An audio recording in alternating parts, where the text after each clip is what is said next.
What's up? I'm Carter Wild. I wanted to do a little analysis on the current state of fully trained protection dogs that are for sale. So I wanted to look at the business that's created around that and what's realistic and what's really going on in that business. So you've potentially seen these dogs online. They go for $25, $50, even $75,000. They're flashy, obedient, fearless.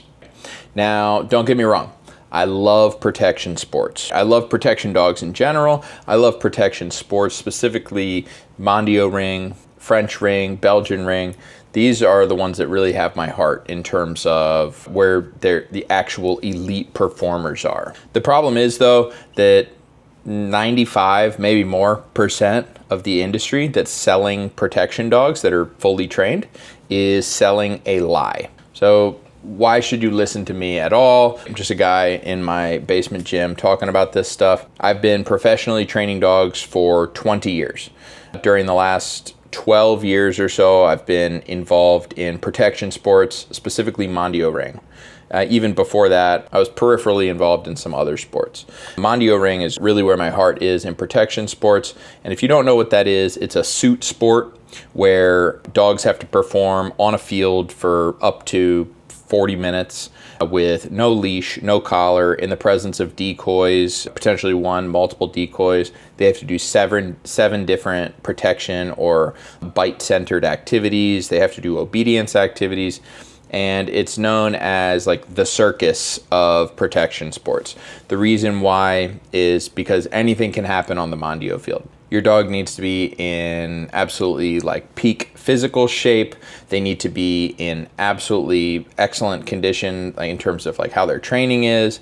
They need to know so many possibilities that could happen on the field. I mean, you could literally have like a guy in a gorilla suit run out during your down stay. You could have different types of objects that your dog has to contend with during different attack scenarios, things like that. It's really a wild sport. Check it out for sure if you're interested. All that is to say, though, that I understand what it takes to create a dog that can perform under those instances and in those situations. I've also taken the time to learn from really high-level experienced decoys who are among the best in the world. So that brings me to the next point, which is to say I am not anti-protection dog, not even a little bit, but I'm anti-bullshit, and I don't like that people are taking advantage of other individuals who know less than them. And what I can break down for you and show you is why the people who I respect most in the industry and my mentors and myself will not sell trained protection dogs like this. They won't sell trained protection dogs to the public. They just don't. So here's the picture that they paint. You hand over a big check and they hand you over a dog that's perfectly obedient, fearless, he bites on command, he ignores any distraction that could possibly come around, and he will protect you in any real world situation. It sounds amazing, but let's be very honest here. The amount of time, skill, and quality handling that it takes to create that dog is enormous, and most people are not willing to do that, not because they're not capable of it, but because it's not profitable. So I ran through some math and I can show you exactly what it would cost realistically to train a dog like that. So my hourly training rate is $200. Some other people's might be lower, but anyway, to do it, we're talking about 1.5 hours a day, at least, and 5 days a week for around 2.5 years. Those are the numbers that I came up with, and I think it's reasonable because that's where, for example, my Malinois was at about 2.5 years. I think that, and he had gotten to this point where I would consider him to be like, he wasn't finished, but I would consider him to be at the level of the dogs that I've seen, the absolute highest level dogs that I've seen being sold. He had already exceeded that point.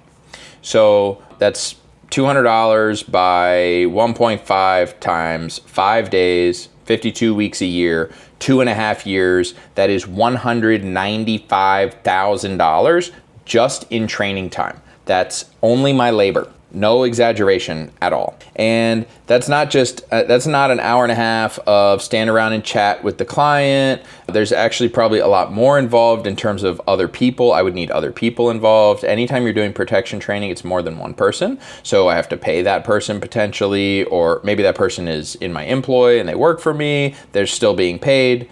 Maybe I have to do favors where I train that person's dog, they train my dog. Again, that's a cost, that's an opportunity cost there that I'm not factoring in here, but easily could, at least by half boost that number up. So that's the bare minimum to cover things like bite work, obedience, exposure to a myriad of different, variations that could happen at any place and time. That's, vehicle scenarios, home defense, going to the ATM, off-leash stuff, muzzle work, any kind of different counter conditioning the dog might need, gunfire, all sorts of things like that. And then you have to factor in all the extra time to get off the suit and onto, into live bite scenarios where you're using hidden sleeves and things like that. I broke down some other costs too that we can look at. So purchase of the dog, I put $2,500, which is probably low, honestly, for a really high quality Belgian Malinois that you're gonna buy. And food at $5 a day, which again is kind of low for 2.5 years. That's another $4,500. Veterinary care, I put in a blanket number at $1,500 a year by 2.5 years. That's $3,750. Doesn't include anything that could happen to your dog during the course of protection training. Dogs get injured, absolutely. Crazy things happen. I've seen dogs get heat stroke. I've seen dogs cut their feet. I've seen dogs cut their tongues. I've seen dogs have terrible I've seen really bad stuff like dogs get jammed on a bite, pinch a nerve in their back, and then you're talking about all sorts of scans and a lot of things that those vet bills can go up fast. An ACL could cost you 10 grand, maybe more.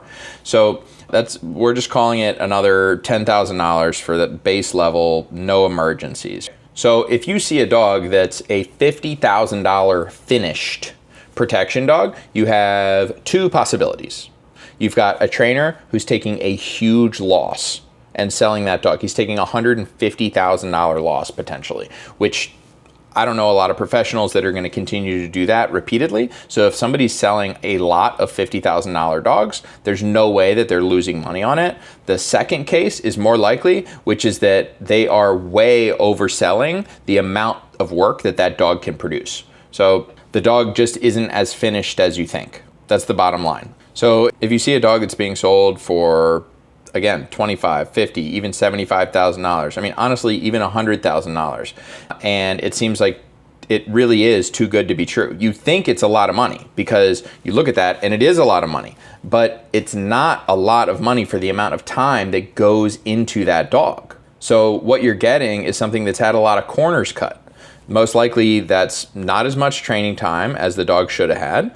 It's working with people who are, less sophisticated in their training by potentially outsourcing some of the early training to less experienced handlers. It's people selling dogs before they're mature enough to really handle real stress and real pressure. Or potentially they're just offloading the dogs that they weren't able to be successful in terms of training for their own programs for whatever they were doing. Maybe sport work, maybe some other personal protection situation that they're doing, maybe selling dogs to police departments, this, that, whatever, but they're not finished. So if you want a protection dog, there's a couple of things to look at here in this situation. Number one, I would say the best case scenario is that you go about it on your own and you find a great trainer and you work with them one-on-one with your particular dog. You do your research, you find a great dog, and you build them from the ground up.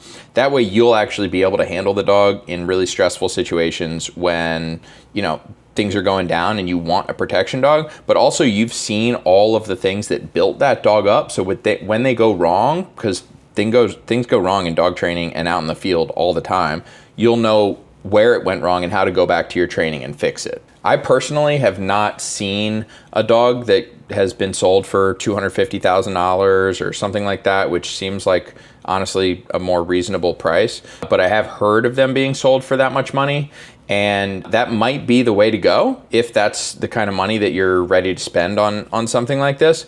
But you're still taking a big risk The risk is that the dog doesn't perform as you thought it would. The risk is that the person is potentially taking advantage of you, or that the dog just ends up being not what you wanted. So the idea of protection dogs, absolutely incredible. I love it. But the dogs are not magic. So if you see a $50,000 dog online, just remember that if it sounds too good to be true, it probably is. So you want to buy smart, train very, very hard, and don't get sold something without seeing the reality of the situation. The best way to do it is going to be to do it yourself with the help of a real pro. So if you guys like this video, like and subscribe. Catch you later. Peace.